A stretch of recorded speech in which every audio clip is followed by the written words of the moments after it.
बच्चों, हम अपनी लास्ट क्लास में रिलेशन एंड फंक्शंस में टाइप्स ऑफ फंक्शंस देखे थे। उसको मैं जल्दी से थोड़ा सा आपको रिवाइज करा दे रही हूँ और उसके बाद हम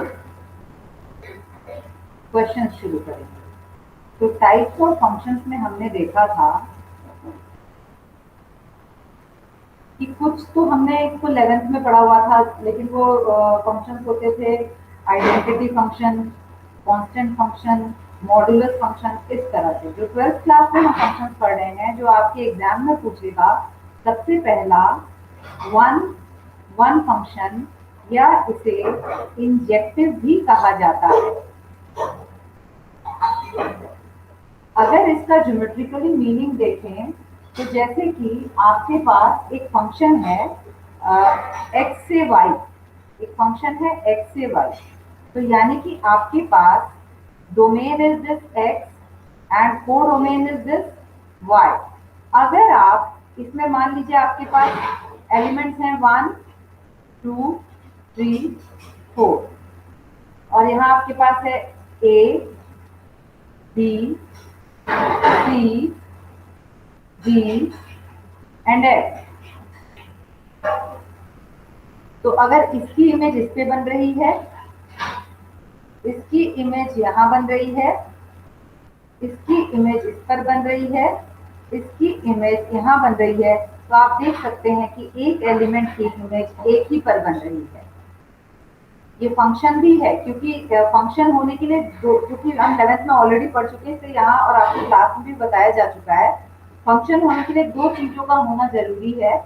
सबसे पहले तो डोमेन का हर एलिमेंट पूरी तरह से यूज हो गया हो। डोमेन का हर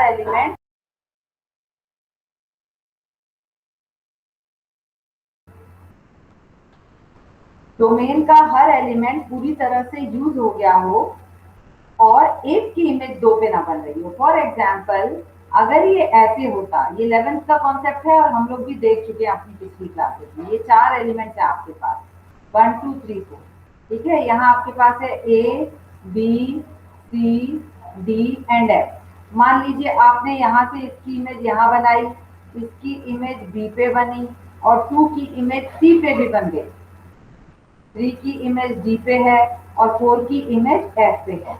तो आप देख सकते हो कि दो जो है, 2 जो है डोमेन का, उसकी इमेज दो एलिमेंट पे बन गई।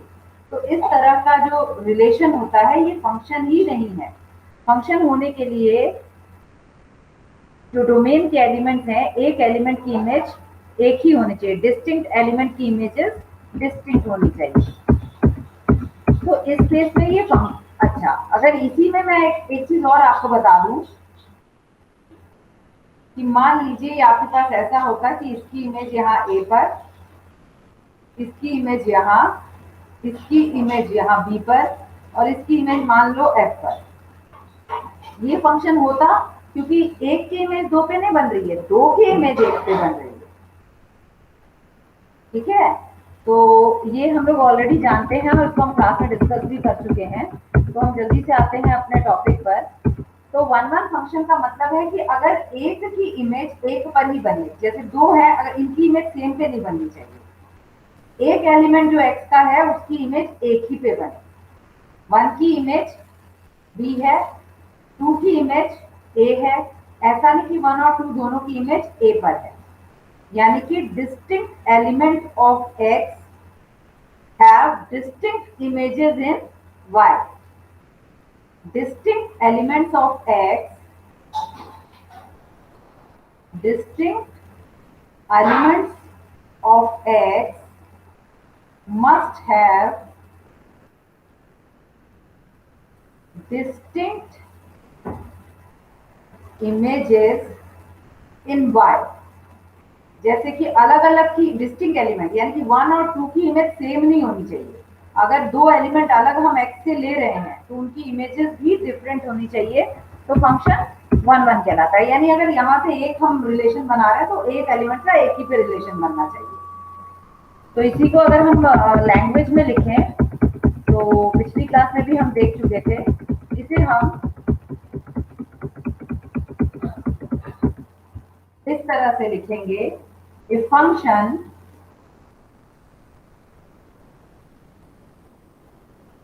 f x2y is defined to be 1 1 or injective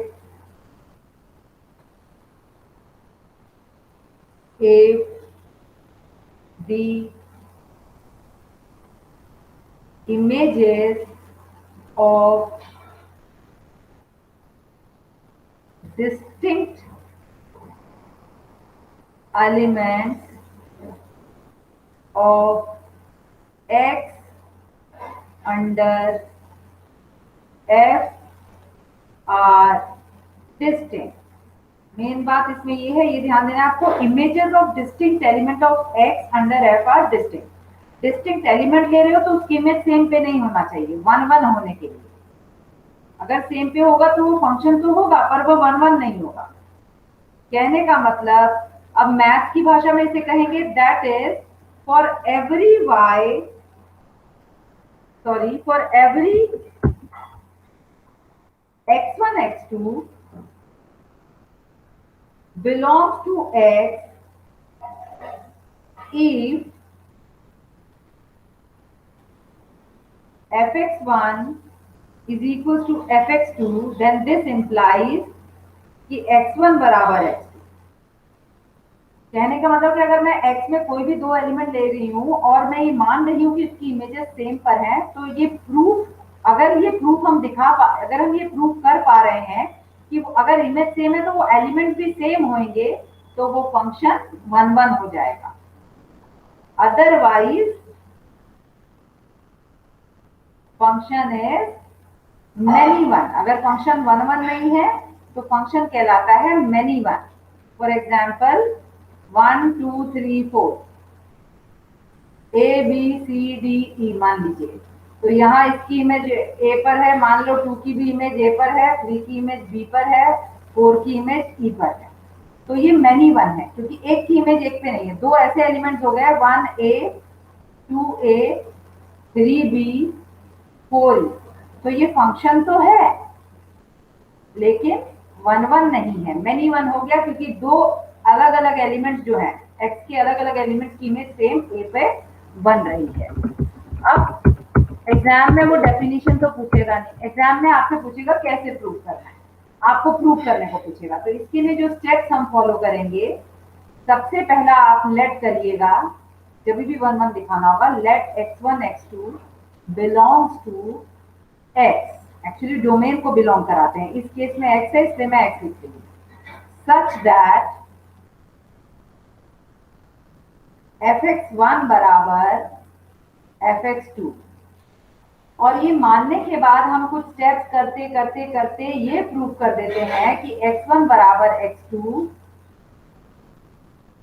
ठीक है, ये दो एलिमेंट है, सच दैट fx1 बराबर fx2, ठीक है। और अगर ये हम ये प्रूव कर पाए कि x1 बराबर, इसके बाद हमें प्रूव कर देना है x1 बराबर x2, और यही इंप्लाई करेगा कि फंक्शन है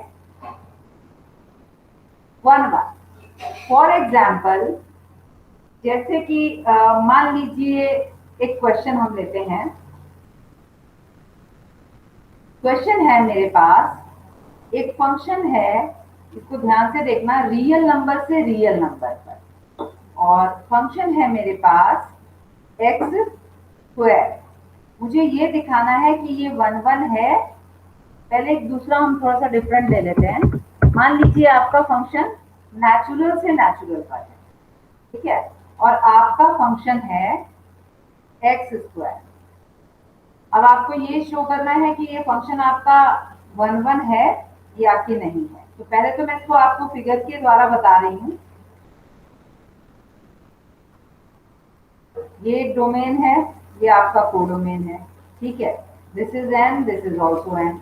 आप जानते हैं कि नेचुरल नंबर में क्या क्या होता है, 1 2 3 ऐसे स्टार्ट होता है, ठीक है। मान लो एक चीज और इसमें हम थोड़ा सा चेंज कर ले रहे हैं, मान लो आपके पास कोडोमेन में नेचुरल ना होकर रियल रहा होता, कोडोमेन में थोड़ा मैं चेंज कर रही हूँ, मान लो यहाँ नेचुरल ना रह के रियल रहा होता कोडोमेन में, और डोमेन में नेचुरल। तो ये मान लीजिए 1 2 3 4 करते हुए इंफिनिटी तक जाएगा, ये आपके पास रियल है, ये आपके पास रियल है, तो रियल में तो सारे नेगेटिव, जीरो, सारे अंडर रूट वाले नंबर्स, पॉजिटिव वाले नंबर्स सब आ जाते हैं, मतलब इन्फिनिटी इनफाइनाइट नंबर्स होंगे।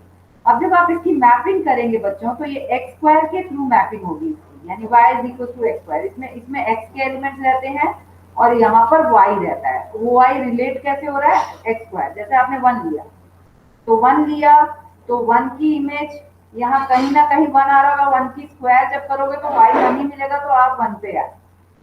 टू की स्क्वायर की तो यहाँ कहीं ना कहीं फोर भी होगा, तो टू की इमेज फोर पे आ जाएगी। थ्री की इमेज नाइन पे आ जाएगी, कहीं ना कहीं नाइन होगा। इसी तरह से फोर की, फाइव की, सबकी इमेज इसमें आ रही होगी, क्योंकि इसमें सारे रियल नंबर्स हैं।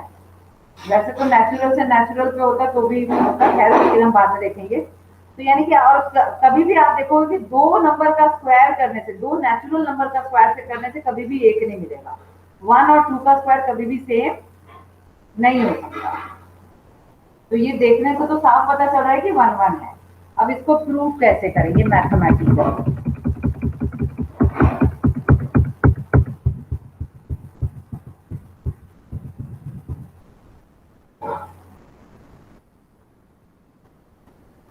मैथमेटिकली प्रूव करने के लिए, जैसा कि आपको स्टेप्स बताया हुआ है,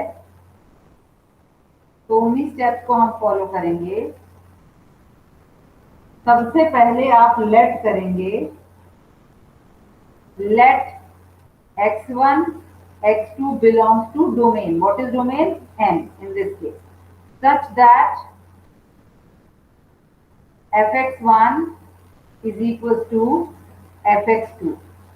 ठीक है, तो fx1 बराबर fx2 आपने लिया, तो यहां से आपके पास हो गया x1 square is equal to x2 square. जब भी ये स्क्वायर वाले सवाल आएंगे तो इनको पहले आप एक तरफ लेके चले आना। तो ये आपके पास आया x1 माइनस एक्स टू, कि किसी तरह से आप एग्जाम में सॉल्व करेंगे, x1 प्लस एक्स टू बराबर 0। अब ये x1 x2 किसके एलिमेंट्स हैं? x1 x2 डोमेन के एलिमेंट है, यानी नेचुरल नंबर के एलिमेंट है। कभी भी दो नेचुरल नंबर्स का सम 0 नहीं हो सकता, तो ये तो रिजेक्ट हो गया, क्योंकि इसका प्रोडक्ट उसी कंडीशन में 0 होगा जब इन दोनों में से कोई एक 0 हो। दो नंबर्स का प्रोडक्ट तभी 0 होता है जब या तो a 0 हो या b 0 हो। तो इस केस में ये तो पता चल गया कि सेकंड वाला तो 0 नहीं होगा, तो यानी कौन सा 0 होगा? x1 माइनस एक्स बराबर 0 होगा। तो आपके पास हो गया x1 बराबर x2 and this implies function is 1 1। अब इसी सवाल को हम थोड़ा सा इसको चेंज करते हैं, जो बहुत ही इंटरेस्टिंग है, इसको समझना जरूरी है।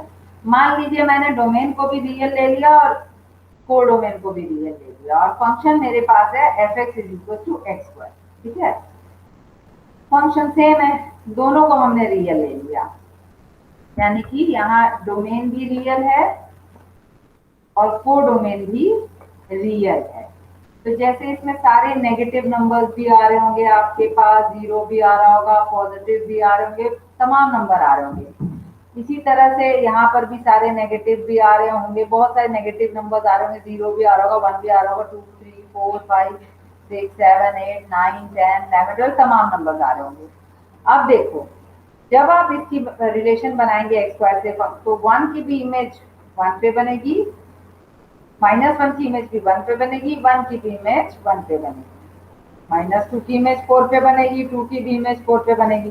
फंक्शन तो ये है, क्योंकि एक की image, each element must have unique image for being a function. तो ये फंक्शन तो है, क्योंकि एक की इमेज 2 पे नहीं बन रही, पर 2 की इमेज 1 पे बन रही है, यानी कि डिस्टिंक्ट एलिमेंट जो है डोमेन का, उसका डिस्टिंक्ट इमेज नहीं है। -1 की इमेज भी 1 है और 1 की इमेज भी 1 है, तो ये 1 1 नहीं है बच्चों। लेकिन अगर आप ऊपर वाले तरीके से सॉल्व करेंगे तो ये वहां दे देगा x1 बराबर x2, जबकि ये 1 1 नहीं है। तो इसी बात का ख्याल रखना है, प्रूव करने से तो ये दे देगा, ऊपर वाले तरीके से अगर आप चलोगे तो ये दे देगा। आप लेंगे, सोल्यूशन करेंगे आप, लेट, जैसा कि आपने ये ऊपर किया हुआ है, तो सेम वो, क्योंकि फंक्शन सेम है तो सेटिस्फाई कर रहा होगा, लेकिन ऐसा है नहीं एक्चुअली। तो एक्चुअली ये इस चैप्टर में यही है कि सॉल्व तो ये दोनों केसेस में हो जाता है, नहीं वाले में भी और हाँ वाले में भी।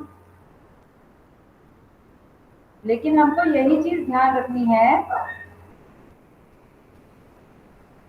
कि नहीं वाले में हमको काउंटर एग्जाम्पल लेना, और अब जैसे मुझे पता चल गया कि नहीं है ये प्रूफ, ये उस तरीके से ऊपर वाले से भी हो जाएगा, लेकिन मुझे पता है कि भाई रियल से रियल में है तो मैं देख पा रही हूँ, तो जब नहीं प्रूफ कराता तो उन्हें काउंटर एग्जाम्पल लेना चाहिए। आप इसमें ऐसे लिखेंगे, since f1 is equals to 1 and f minus 1 is also equals to 1, so this implies f1 is equals to f minus 1, but 1 minus 1 is not equals to 1, so this implies function is not 1 1। तो ये तो हो गई 1 1 की बात। अब हम बढ़ते हैं, हमारा जो अगला फंक्शन था और एग्जांपल्स हम देखेंगे बाद में। जो अगला फंक्शन हमारे पास है that is on to.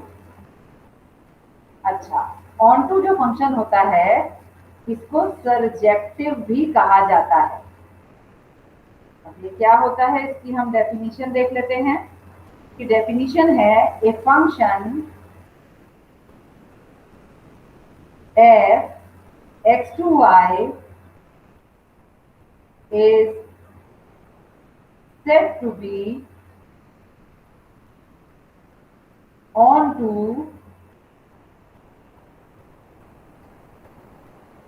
surjective if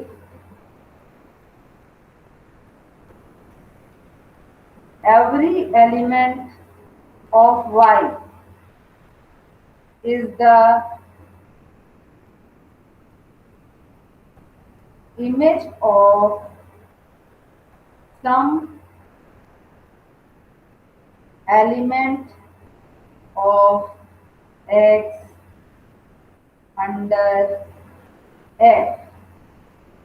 कह रहे कि इसमें कहा जा रहा है कि कोई फंक्शन ऑन टू कहलाता है अगर y यानी कि कोडोमेन जो है उसका हर एलिमेंट किसी ना किसी का इमेज है, x की किसी ना किसी का इमेज है। या यूं कहिए जैसे कि इसके एलिमेंट जो होते हैं बच्चों, ये जैसे ये इससे जुड़ रहा है, ये इससे जुड़ रहा है, ये इससे जुड़ रहा है, तो ये इमेज कहलाते हैं इन नंबर्स के। y जो है ये इमेज होते हैं x के, तो x को प्री इमेज भी कहा जाता है। अगर y इमेज है तो x को प्री इमेज कहा जाता है y का। तो इसको हम ऐसे भी कह सकते हैं कि अगर if every element of y has some preimage in x तो उसे हम ऑन टू कहेंगे। मतलब इसका ये है, इसको मैं फिगर के द्वारा पहले आपको बता दूं। जैसे मान लीजिए आपके पास है a b c d, यहाँ आपके पास है 1 2 3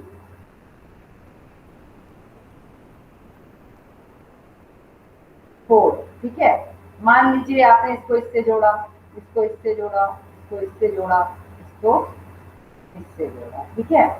तो आप देखो ये फंक्शन तो है 1 1, लेकिन इसका कोई प्री इमेज नहीं है। मतलब ये 3 के अगर मैं सोचूं कि भाई 1 का प्री इमेज क्या है a है, 1 का प्री इमेज क्या है b है, 2 है इसके प्री इमेज, 2 का प्री इमेज क्या है c है, 4 का प्री इमेज क्या है d है, लेकिन 3 का प्री इमेज नहीं एग्जिस्ट कर रहा है, यानी 3 इसमें छूट जा रहा है।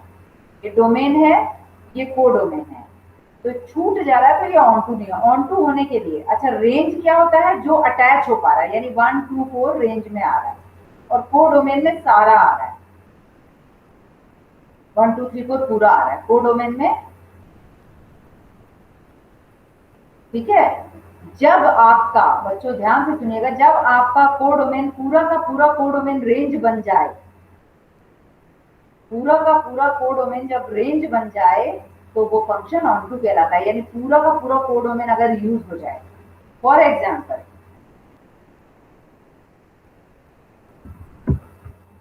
मान लीजिए ये आपके पास एक डोमेन है and this is codomain, this is x, this is y, यहाँ 1 2 3 है, यहाँ ए बी सी डी है, ठीक है। मान लीजिए इसकी इमेज यहाँ बन रही है, ई यहाँ बन रही है, ई की 3 पे बन रही है और डी की भी 3 पे बन रही है। अब आप देखो ये सब यूज हो गया। कोई पूछे रेंज क्या है 1 2 3, कोडोमेन क्या है 1 2 3, तो ये ऑन टू हो गया, वाई पूरा का पूरा रिलेट हो गया, तो दिस इज ऑन टू। जब आपका कोडोमेन पूरा का पूरा रिलेट हो जाए, पूरा का पूरा यूज हो जाए, तो ये ऑन टू कहलाता है। तो उसी चीज में ये लैंग्वेज में लिखा गया है, a function f x to y is said to be surjective if every element of y is the image of some element of x under f। Mathematically यदि इसे कहना हो तो इसे हम कहेंगे that is for every element of y belongs to codomain, क्योंकि यहाँ पे y है, कोडोमेन के हर y के लिए देयर एग्जिस्ट, ये देयर एग्जिस्ट का साइन होता है। आप ये नहीं लिखना चाहते तो आप सीधे देयर एग्जिस्ट भी लिख सकते हैं, there exist and element x domain में such that fx बराबर y। ये स्टेटमेंट बहुत इंपॉर्टेंट है, जो कि ऑन टू के हर सवाल में आपको लिखना होगा, इसका 1 नंबर होगा। ये स्टेटमेंट ऑन टू के हर सवाल में आपको लिखना होगा। क्या कहता है ये स्टेटमेंट कि जो कोडोमेन है, वाई एक्चुअली है क्या, कोडोमेन, कोडोमेन का जो भी वाई है उन सबके लिए कोई ना कोई इमेज एक्स में होनी चाहिए, यानी कि पूरा का पूरा कोडोमेन यूज हो जाना चाहिए। इसके लिए हम एग्जांपल लेते हैं। मान लीजिए एक एग्जांपल हम लेते हैं, फॉर एग्जाम्पल तो ये हो गया ऑन टू के लिए। एक क्वेश्चन हम लेते हैं एनसीईआरटी का ही, एक्सरसाइज 1.2 का पहला सवाल। सवाल है, एक फंक्शन है आर स्टार से आर स्टार पर, ठीक है, और फंक्शन डिफाइंड है 1/x से, ठीक है। आर स्टार क्या बोला उन्होंने, क्या है, आर स्टार है set of all non zero reals. Non zero reals का मतलब जीरो के अलावा बाकी सब, यानी अगर इस सेट को हम देखें तो सारे रियल इसमें से जीरो हटा दें। अब यहाँ थोड़ा मैं डिस्कस करूंगी। मान लो आपको दिया होता आर स्टार, अगर कहा गया होता, मान लो आपको कहा गया होता आर स्टार, आर स्टार को कहा गया होता कि set of all non negative real, तो ये क्या होता,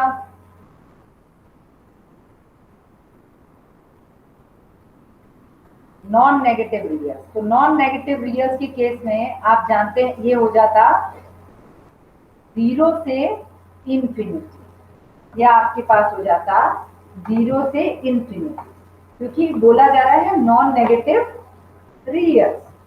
तो 0 क्या है, 0 is neither positive non negative. अब आप 0 से कुछ भी थोड़ा भी कम लेंगे तो वो नेगेटिव में आ जाएगा, इसीलिए वो नॉन नेगेटिव कह रहा है। तो एक्चुअली नॉन नेगेटिव का ये मतलब नहीं है कि पॉजिटिव, नॉन नेगेटिव माने नेगेटिव ना हो, तो 0 से जरा भी आप कम लोगे तो वो नेगेटिव में आ जाएगा।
आपसे कहेगा कि set of all non negative reals, तो ये 0 से स्टार्ट होगा, क्योंकि 0 सबसे नॉन नेगेटिव का मतलब नेगेटिव नहीं होना चाहिए। तो 0 से आप कुछ भी कम लेंगे वो नेगेटिव में चला जाएगा। ठीक है, तो इसका ध्यान रखना है आपको। अगर वो कहता, मान लो ये हमें पता होना चाहिए कि आखिर अगर ये ऐसे बोल रहे तो इसका क्या मतलब है। Set of all positive real, अगर ऐसा बोला गया होता तो आपके पास क्या आता, पॉजिटिव, यानी कि इसमें 0 नहीं आएगा, क्योंकि 0 is neither positive nor negative, neither positive nor negative. तो नेगेटिव नहीं था तो इसीलिए यहाँ इंक्लूड हुआ था, ऐसा ब्रैकेट लगा था। अब आपसे कह रहा है पॉजिटिव, तो वो तो पॉजिटिव है नहीं 0। तो इस केस में जब आप एलिमेंट लेंगे कौन सा सेट आएगा, ओपन ब्रैकेट, 0 इंक्लूड नहीं होगा। आप कहेंगे तो 1 से क्यों नहीं ले रहे, 1 से इसलिए नहीं ले सकते क्योंकि 0 और 1 के बीच में अगर आप देखें तो इनफाइनाइट पॉजिटिव नंबर हो सकते हैं, 0.1, 0.01, 0.2, 0.02, 0.002, मतलब आप गिन भी नहीं सकते हो, इनफाइनाइट। 0 से 1 के बीच में जो नंबर लाइन होती है, क्योंकि नंबर लाइन इनफाइनाइट पॉइंट्स का कलेक्शन है, तो इनफाइनाइट पॉइंट्स होते हैं, तो आप बता नहीं सकते कि सबसे छोटा पॉजिटिव रियल कौन सा होगा। इसीलिए यहाँ पर हमने ऐसे लगाया कि भाई 0 के बाद जो भी सबसे छोटा पॉजिटिव आएगा नंबर लाइन पे, जिसकी कोई गिनती नहीं है। तो इन बातों को ध्यान रखना है कि भाई इसको ऐसा कहेगा तो इसका क्या मतलब है, इसको ऐसा कहेगा तो इसका क्या मतलब है, इसको ऐसा कहेगा तो इसका क्या मतलब है, इन बातों का ध्यान रखना है। खैर, हम आते हैं जो आपके पास इस केस में दिया हुआ है। तो इस केस में आपको दिया है सेट ऑफ नॉन जीरो रियल्स, इसका मतलब ये है। अब आइए इस सवाल को, पहले मैं इसको थोड़ा आपको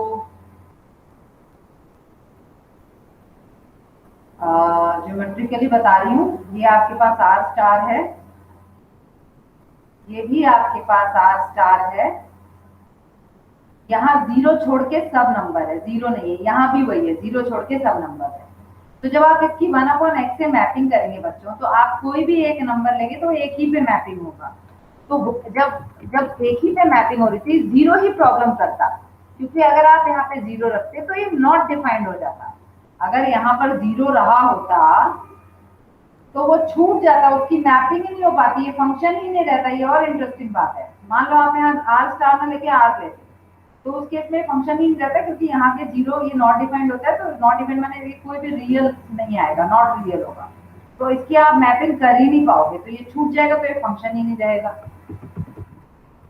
ये बहुत इंपॉर्टेंट बात है इसको, इसीलिए कभी भी जब 1/n रेसिप्रोकल फंक्शन होता है, यानी 1/x होता है, तो यहाँ कभी भी 0 अगर इंक्लूड हो गया तो वो फंक्शन ही नहीं रहा, वो निकालेगा ही 0, या तो वो लेगा नॉन नेगेटिव रियल्स या नॉन जीरो रियल्स या पॉजिटिव रियल्स। 0 यहाँ पे रह ही नहीं सकता इस फंक्शन की केस में। है, अब मुझे सबसे पहले शो करना है 1 1। शो करने में तो वो शो हो जाता है, लेकिन हमको प्रैक्टिकली पता होना चाहिए कि जिसमें नहीं है उसमें काउंटर एग्जाम्पल नहीं है। तो क्या किया, late x1 x2 belongs to domain, जो कि इस केस में आर स्टार है, such that fx1 is equals to fx2। अब आप रख दीजिए, तो 1/x1 बराबर 1/x2, तो क्रॉस मल्टीप्लाई कर लो, तो आपके पास आ गया x1 बराबर x2, and this implies function is 1 1। X square के केस में आपने देखा था कि इसमें तो 1 1 हो रहा था, लेकिन जब रियल से रियल पे लिया गया था तो 1 1 नहीं था। हालांकि वो प्रूफ जब करने जाओ तो इसमें भी प्रूफ होता दिखाई देगा, लेकिन है नहीं। तो वो देखने से जब पता चल जाता है कि नहीं है, तो वहाँ काउंटर ले लेना चाहिए। क्या यहाँ देखने से पता चल रहा था कि ये है, तो फंक्शन 1 1 हो गया। अब आते हैं इसका सेकेंड पार्ट जो है, जिसमें हमें इसे ऑन टू दिखाना है। तो ऑन टू में अगर मैं ज्योमेट्रिकली बात करूँ तो ऑन टू में मुझे यही दिखा देना है कि पूरा कोडोमेन यूज हो रहा है। तो हम आते हैं, ये मेरे पास आर स्टार है, ये भी मेरे पास आर स्टार है, यहाँ भी 0 नहीं है, यहाँ भी 0 नहीं है, ये 1/x से रिलेट हो रहा है।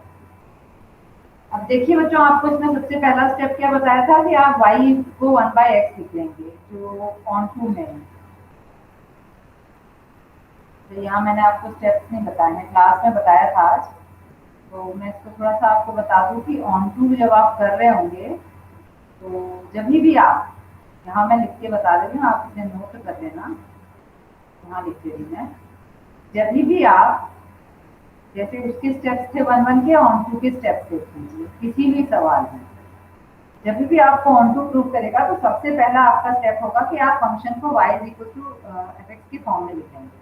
दूसरा, आफ्टर सॉल्विंग तो सॉल्व करते जाओगे कब तक, get x in terms of y, y के टर्म्स में ले आओ x को, तो ये कुछ इस तरह से आपके पास आ जाएगा।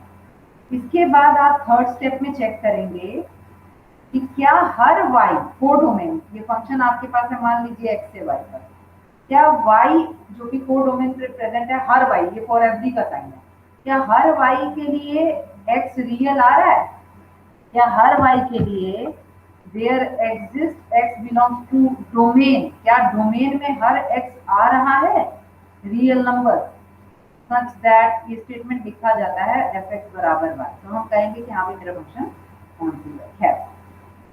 उन्हीं स्टेप्स पे यदि चले तो सबसे पहले y को इस फॉर्म में लिखा, अब x को y के फॉर्म में ले आया, तो इसमें तो बड़ी आसानी से आ गया। अब आप चेक करिए कि क्या हर y में यानी कोडोमेन में इसमें क्या है, हर नंबर है एक्सेप्ट 0 नहीं है, बाकी सब है। यहाँ भी वही है, 0 नहीं है, बाकी सब है।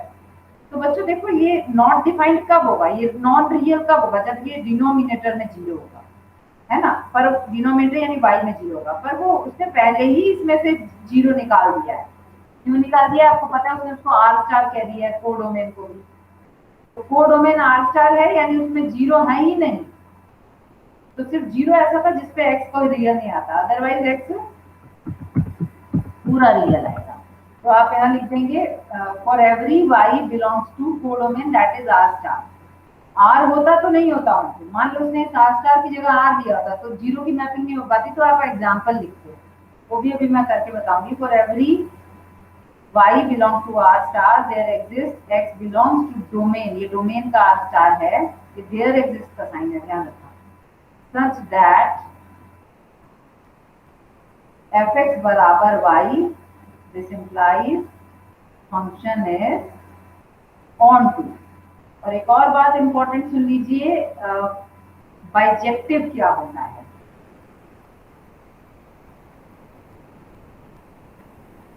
बाइजेक्टिव कब किसी फंक्शन को हम बाइजेक्टिव कहते हैं, जब वो फंक्शन 1 1 भी हो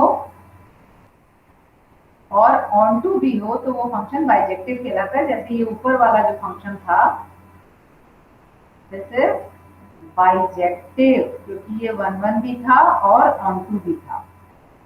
अब बढ़ते हैं आगे, एक और सवाल लेते हैं, ध्यान से सुनना। आपके पास है एक फंक्शन जो r से r स्टार से r में, ठीक है, फंक्शन सेम है, कह रहा है 1 1 ऑन टू दिखाइए, r स्टार वही है, set of all non zero real यानी कि r माइनस 0। अब जब आप एक लेंगे तो एक की इमेज एक ही पे बनेगी, 1 1 तो ये आएगा, कोई भी ऐसी क्योंकि स्क्वायर वगैरह आता है तो ही उसमें चेंजेस होते हैं ज्यादा करके, वो भी जब नेचुरल नंबर ना हो। अदरवाइज आपने ले लिया लेट x1 x2, वो भी एग्जाम्पल हम देखेंगे जब वो नहीं होगा 1 1, ऐसे भी एग्जाम्पल हम देखेंगे। हमने इसको r स्टार में बिलोंग करा दिया, सच दैट r स्टार माने कि डोमेन, सच दैट fx1 बराबर fx2 1 upon x1 is equal to 1 upon x2 here. So this implies x1 is equal to x2. So this implies function is 1 1। अब आइए on to पर, तो जरा geometrically समझने की कोशिश करते हैं।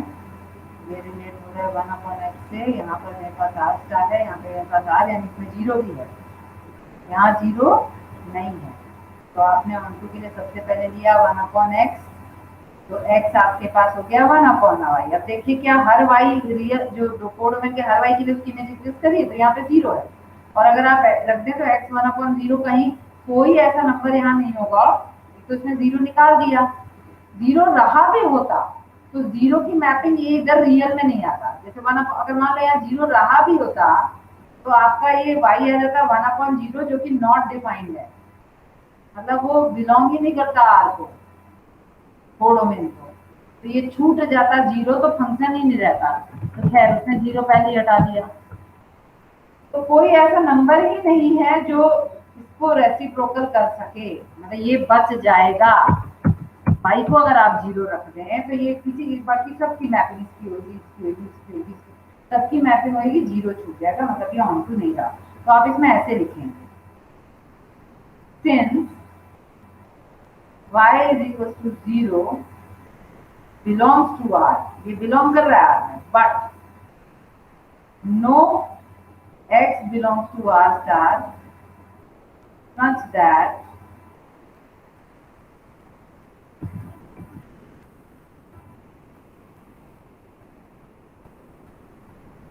चाहे तो इसके इसमें लिख सकते हैं,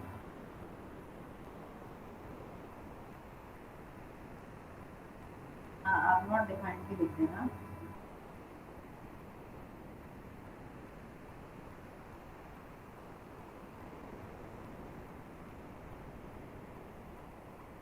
यहाँ पे ऐसे लिख दिया pi is equal to 0 R में बिलोंग कर रहा है, लेकिन कोई भी एक आर पॉजिटिव आर स्टार में नहीं बिलोंग कर रहा है, such that y is equal to f x is equal to y आप लिख दीजिए, सच दैट y मतलब अगर इसको आप जीरो रखते हैं तो ऐसा कोई x नहीं होगा आर स्टार में जो आपको उसका रेसिप्रोकल जीरो दे दे। ठीक है, दिस इम्प्लाइज, मैं बता दे रही हूँ कि जीरो तो इस रियल में है, लेकिन कोई भी एक्स स्टार आर स्टार में ऐसा नहीं होगा जो इस चीज को सेटिस्फाई करो जीरो के साथ, कोई नहीं सेटिस्फाई करेगा, ऐसा नहीं होगा zero. This implies function is not onto. हमने देखा इसमें कितने डिफरेंसेस हैं इन सवालों में। अच्छा, एक चीज और जो मैं बता दूं, अगर मान लो यहाँ उसने पूरा रियल ले लिया होता और यहाँ चाहे उसने रियल लिया होता चाहे रियल स्टार लिया होता, जिस केस में जीरो और ये 1/x ही होता, फंक्शन मान लो 1/x ही होता, तो इस केस में ये जो है ये फंक्शन ही नहीं रहता है, क्योंकि इसके जीरो की मैपिंग नहीं होती, बाकी सबकी मैपिंग कहीं ना कहीं हो रही होती। अगर ये बच जाता तो ये फंक्शन ही नहीं होता। इसीलिए जब भी रेसिप्रोकल फंक्शन होगा तो पक्की बात है कि उसके डोमेन में से वो जीरो को जरूर निकालेगा, नहीं तो वो फंक्शन ही नहीं रहेगा। अब इस पे और हम और क्वेश्चन देखेंगे, बहुत इंपॉर्टेंट टॉपिक है ये 1-1 ऑन टू, और क्वेश्चन हम अगली क्लास में देखेंगे। Okay, thank you.